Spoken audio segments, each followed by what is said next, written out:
Salut à tous et bienvenue sur Avis Express pour le test de la brosseuse pour gazon synthétique de chez Mon Gazon Synthétique. Ça fait maintenant 2 mois qu'on a installé le gazon synthétique Ideal Nior de chez MGS chez nous et je peux vous dire qu'on est absolument ravis du lieu. On l'utilise d'une manière qu'on n'aurait pas imaginé avant. C'est devenu un véritable endroit de jeu avec les enfants pour lequel je vous avais dit que j'essaierais de faire une transition sympa entre la zone d'herbe synthétique et la zone ici avec de l'herbe naturelle. Donc regardez, c'est en cours de réalisation, histoire de pas trop trancher entre l'herbe ici qui reste systématiquement toujours verte et l'herbe là-bas qui commence à souffrir à mesure que l'été arrive, et encore c'est pas le pire endroit de la maison. L'été vient à peine de commencer et la partie principale de notre pelouse est déjà totalement cramée comme vous pouvez le voir. Il ne reste plus que la mauvaise herbe qui fleurit de manière verte. Au moins de l'autre côté, on a de l'herbe déjà bien dense et systématiquement verte toute l'année sans avoir à l'arroser. Sauf que voilà, entre le bambou qui laisse des feuilles un petit peu partout, les animaux qui viennent se perdre à l'intérieur de l'herbe synthétique, tout ce qui peut se coincer, la terre ramenée par les enfants, la brosseuse finit clairement par s'imposer. Autant j'ai testé énormément d'aspirateurs, robots d'aspirateurs de manière générale, autant c'est vraiment une toute première pour moi et je vais essayer de voir réellement quelles sont ses capacités, que ce soit bien sûr pour redresser l'herbe, mais aussi pour aspirer les saletés. Je vais commencer déjà par vous la présenter. Comme il fait 35 degrés, je vais plutôt réaliser la présentation en intérieur. On est sur un beau gabarit, 58 cm de large et 36 cm de large pour la brosse rotative que je vous présenterai dans un instant, avec comme objectif sous-jacent de pouvoir nettoyer et bien sûr redresser le plus rapidement la plus grande surface possible d'herbe synthétique. Le modèle que je teste aujourd'hui est le plus performant de la marque puisque le moteur développe du 1600 watts alimenté par une prise électrique. C'est parfait pour moi dans la mesure où l'herbe synthétique que j'ai installée se trouve d'un côté de ma maison avec une prise électrique située en plein milieu, c'est nickel. Mais si vous craignez de ne pas avoir suffisamment de rallonge pour par exemple brosser un jardin complet, sachez qu'il existe une version de cette brosseuse avec une batterie intégrée et un moteur de 485 watts. À l'aide du levier que vous avez ici, vous allez pouvoir mettre raccord la brosseuse en fonction de la hauteur de l'herbe que vous avez choisie.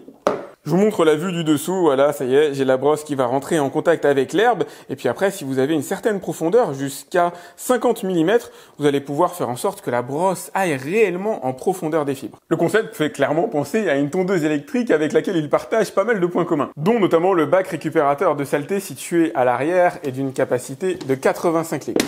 Il n'est d'ailleurs pas d'une nécessité absolue si votre objectif c'est juste de redresser les fibres de l'herbe synthétique que vous avez chez vous. Et c'est cette brosse pour le moins énorme qui va s'en charger. Elle est composée, alors je ne saurais pas dire combien, mais de centaines de picots extrêmement rigides tournant à 1600 tours par minute. Ces poils ont une longueur de 4 cm et à mon avis n'ont pas vocation à aller jusqu'à la trame. Les poils en question dépassent d'environ 2,5 cm de ce qu'on pourrait appeler le carter de protection ici. Et ça va être intéressant à mon avis d'essayer de voir si elle est en mesure d'aller chercher les saletés véritablement au tréfond de l'herbe synthétique. Pour le reste, c'est simple, c'est comme pour une tondeuse électrique, vous avez le démarreur sur le côté, la petite poignée pour maintenir l'ensemble allumé et ici la possibilité de venir plier alors le guidon si jamais vous le souhaitez et gagner un petit peu de place. Bon, allez, trêve d'informations techniques, on va commencer le premier test et il va s'agir tout simplement d'aller redresser l'herbe synthétique. Pour ceux d'entre vous qui ne connaissaient pas l'herbe synthétique, je vais vous montrer à quoi ça sert.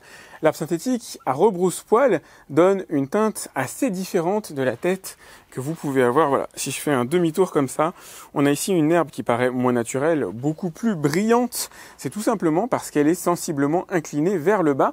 L'objectif de la brosseuse, ça va être d'obtenir ce que vous avez ici. J'ai juste fait 2 lignes là en une fraction de seconde avec elle pour le plaisir de la tester. Et voilà, vous pouvez voir immédiatement la différence au sol. C'est ça que je veux obtenir, c'est ça qu'on veut tous obtenir.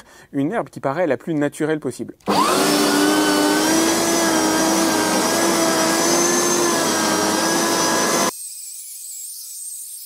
Je vous laisse admirer le travail, j'ai fait 2 passages. J'ai fait un passage d'abord dans ce sens-là, à rebrousse-poil, et je suis revenu ensuite dans l'autre sens pour finaliser. Le passage à rebrousse-poil est extrêmement puissant, je ne m'attendais pas à ce que ce soit aussi costaud. Il est véritablement apte à redresser les brins d'herbe et de manière relativement pérenne. Là, j'ai marché avec mes enfants, on a marché dessus, et l'herbe est restée en station, on va dire, debout. Alors, ça durera peut-être pas éternellement, il faudra sûrement repasser un petit coup. Mais je pense que l'objectif de la brosseuse peut être certes, effectivement, de remonter les brins d'herbe, mais c'est pas son objectif de fond. Son objectif de fond, ça va être de nettoyer la pelouse. Et là, effectivement, il a fait du très très bon travail.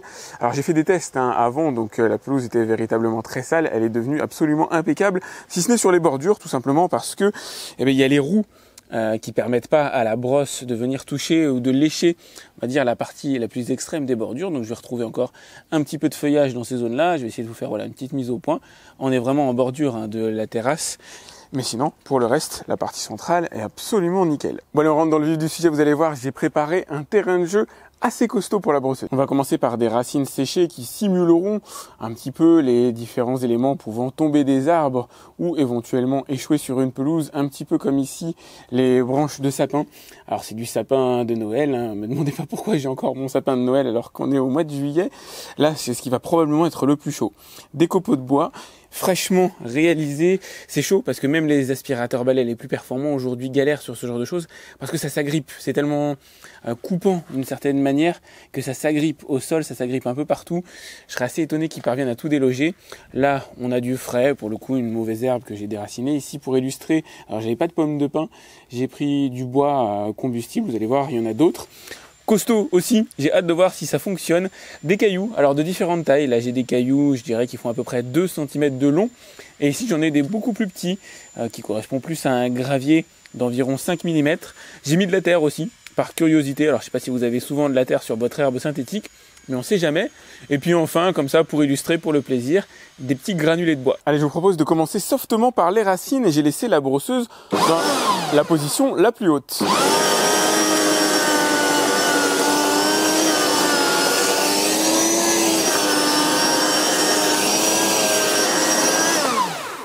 Ah ouais, nickel, quasiment un seul passage nécessaire. Petit tour maintenant par les aiguilles de pin.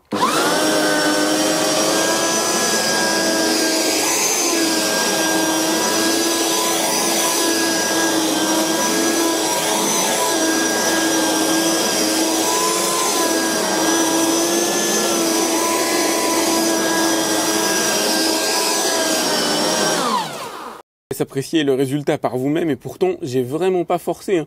J'ai fait un seul passage à chaque fois et toutes les aiguilles de pin, même celles qui étaient prises à l'intérieur, j'allais dire du tapis, plutôt de l'herbe synthétique, ont été ramassées. Allez, maintenant on va illustrer le branchage un peu plus costaud.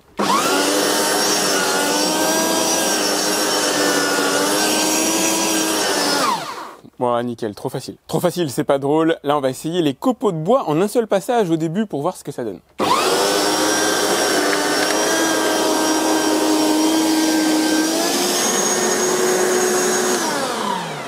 Eh ben regardez, je crois que ça parle. Alors il n'a pas retiré 100%, mais la grosse masse a été retirée. À mon avis, en 2-3 passages, c'est bon. Ah, je me doutais que ça allait être difficile. Donc c'est l'élément probablement le plus difficile. On vérifiera avec le reste de mes tests. Il en a retiré 95%, mais il en reste encore un petit peu pris au travers des mailles. À mon avis, voilà, en faisant quelques passages, je vais en venir à bout sans trop de soucis. Concernant mes cailloux d'environ 2 cm de diamètre, là, je ne sais pas du tout si ça va marcher.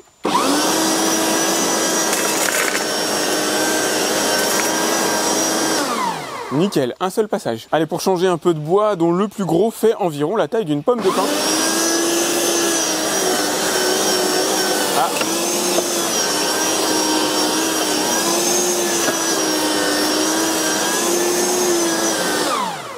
Super. Là, on va commencer à rentrer dans la finesse. Je crois que ça s'appelle des pelets. Je suis pas sûr, je vais pas dire de bêtises.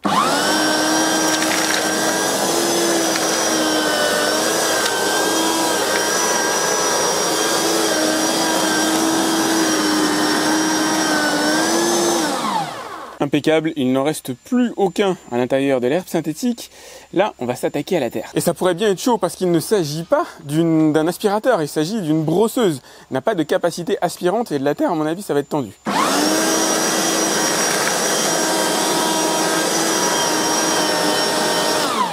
Ah ouais, nickel. Alors ça c'est top. N'est pas dit que la brosseuse soit en mesure d'aller réellement ramasser la terre qui est au tréfonds des fibres, mais tout ce qu'il y avait en surface, en tout cas, ça a été retiré. Et même quand on regarde à l'intérieur des fibres, moi je vois plus rien. Allez, dernier test, le gravier sablonneux. Là encore une fois, je sais pas du tout ce que ça va donner.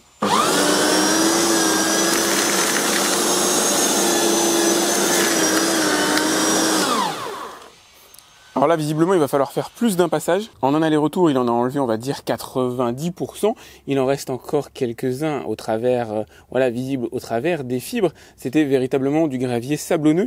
C'était ce qu'il y avait à la place de l'herbe synthétique. Je sais pas si vous avez vu ma vidéo.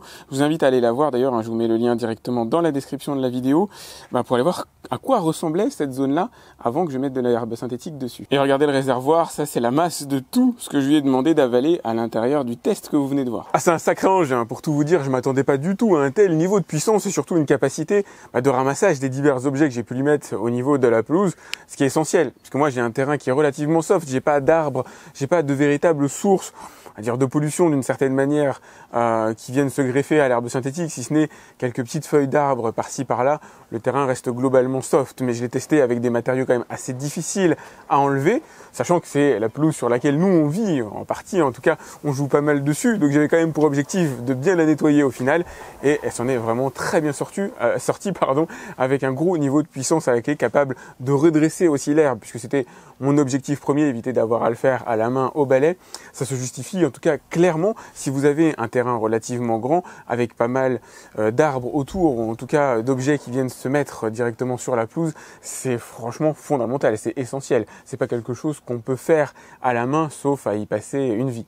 Note pour les futurs acquéreurs, laissez cette manette plutôt en haut ou éventuellement en position 1 pour éviter que la brosse rotative aille trop en profondeur dans les fibres. J'ai pas grand chose à lui reprocher, elle fait extrêmement bien son travail. À la limite, le bruit 108 décibels, c'est pas quelque chose que vous allez faire le samedi et le dimanche au risque d'embêter vos voisins, mais elle travaille quand même relativement rapidement. Moi j'ai pas une grosse surface, mais sur internet on trouve des tutos de personnes qui ont des très grandes surfaces et en règle générale ils arrivent à s'en sortir pour environ 500 mètres carrés en environ 45 minutes. Donc c'est quand même assez rentable, je dirais, en matière d'efficacité. Il n'y a guère que les bordures le long de ma maison et de ma terrasse qui n'ont pas été faites à cause de l'écart qu'on peut avoir entre la brosse et les roues. Pour le reste, c'est véritablement du tout bon. On se quitte avec cette zone assez cool de ma maison. Je trouve que végétaliser le toit du cabanon, c'était plutôt une bonne idée. C'est beau, c'est vraiment très sympa. En tout cas, ça apporte un petit peu de verdure qui va manquer sur ma pelouse principale.